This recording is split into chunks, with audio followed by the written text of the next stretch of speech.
हर हर महादेव, जय श्री महाकाल। आज बताने वाले हैं हनुमान जी की साधना करके आप कैसे उनके शक्तिशाली दूत प्राप्त कर सकते हैं। यदि आप पर कोई बड़े से बड़ा संकट है, आप पर कोई विपदा आ गिरी है, तो आप कैसे हनुमान जी की सहायता लेकर अपने कष्टों से छुटकारा पा सकते हैं। और हनुमान जी की साधना करके आप किस प्रकार उनके शक्तिशाली दूतों से अपने कार्य करवा सकते हैं और दूसरों का भी भला कर सकते हैं। और हनुमान जी की साधना में क्या अनुभव होते हैं, आज मैं आपको एक ऐसा सत्य अनुभव बताने वाला हूँ जो करोड़ों में से किसी एक को ही होता है। जिस पर हनुमान जी की अपार भक्ति मिल जाए, जिसको हनुमान जी की कृपा मिल जाए, उसके लिए संसार में कुछ भी असंभव नहीं है। हनुमान जी कलयुग के जागृत देवता हैं, जो कि अपने भक्तों की रक्षा के लिए बेहद जल्द आपकी जो भी मनोकामना होती है उसकी पूर्ति एकदम से कर देते हैं। और बहुत लोगों ने हनुमान जी के चमत्कार प्रत्यक्ष महसूस किए हैं। तो हनुमान जी की चौकी किस प्रकार से लगानी है, हनुमान जी का क्या मंत्र रहेगा, किस प्रकार से साधना करनी है, तो आज इस बारे में ही बात करने वाले हैं। हनुमान जी की साधना करने से पहले आपको कम से कम 7 से 11 दिन ब्रह्मचर्य का पालन करना है। ये जो साधना रहेगी, यह साधना 41 दिन तक रहेगी।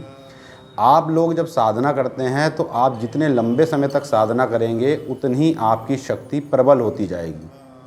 मान लीजिए कि 2 काली के साधक हैं, एक काली को बुरे में चला रहा है भगत और एक काली को अच्छे में चला रहा है। तो यदि वह बुरा भगत अच्छे वाले भगत पर कोई मारण क्रिया करता है और वह बिल्कुल अपने धर्म के रास्ते पर चल रहा है, तो उसकी जो काली है उसको ही पलटा देगी, वो जो मारण क्रिया है उस पर ही उलट हो जाएगी।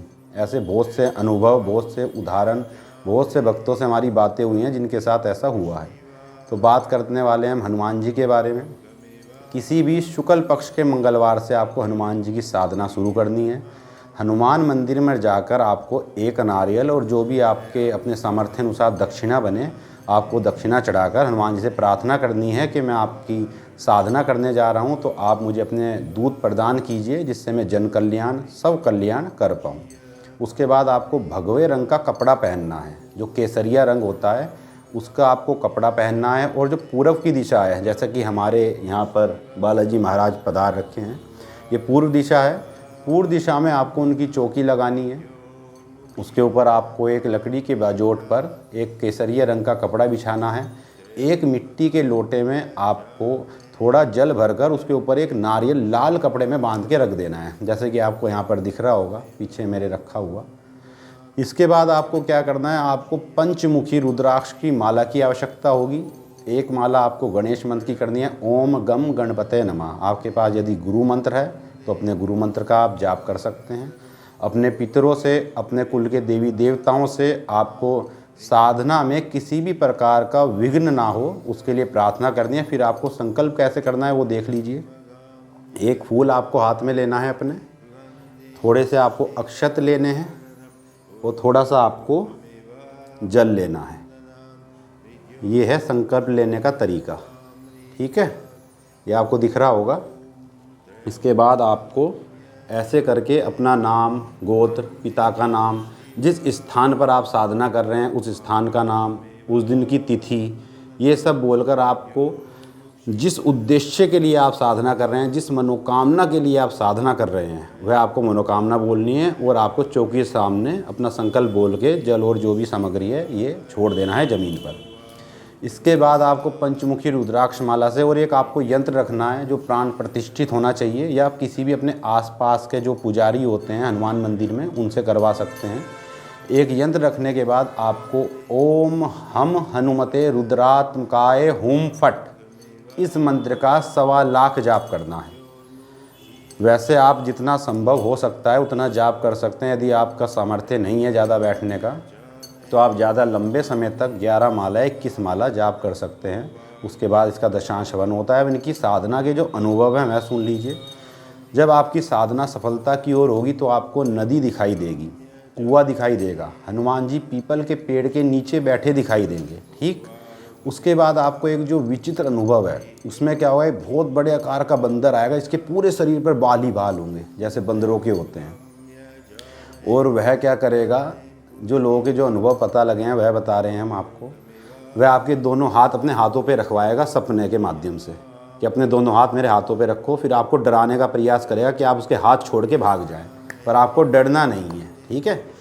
जो भी वो कर रहा है उनको करने देना। उसके बाद जितना वो आपको डरा सकता है, उसके बाद यदि आप वहाँ से नहीं भागे सपने में तो आपके सिर पे हाथ रखा जाएगा। जैसे इंसान बात करते हैं ऐसे ही वो बंदर सपने में आपसे बात करेगा। जो बात करेगा वो आपके साथ जब अनुभव होगा तब आप बताना। अभी मैं बताऊंगा तो उसका कोई फ़ायदा नहीं है, क्योंकि बहुत से लोग कह देंगे हाँ मेरे साथ भी ऐसा हुआ है, मेरे साथ भी ऐसे बात हुई है। तो जिसके करोड़ों में किसी एक के साथ ऐसे अनुभव होते हैं, फिर आपके सिर पे हाथ रख के आप वहाँ बेहोश हो जाएंगे। तो हनुमान जी आपको अपना 1 गण या 50 गण या 100 गण, जिनकी उनकी इच्छा है, जितनी भी आपने भक्ति से उनका संकल्प लेके उनकी साधना की है, जितनी भी आपके प्रति उनकी भक्ति है, तो आपको कुछ ना कुछ वह शक्ति प्रदान कर देंगे। जिसके बाद कोई भी तांत्रिक हो आपका कुछ भी बुरा नहीं कर पाएगा और आप पर अभिचार कर्म नहीं कर पाएगा।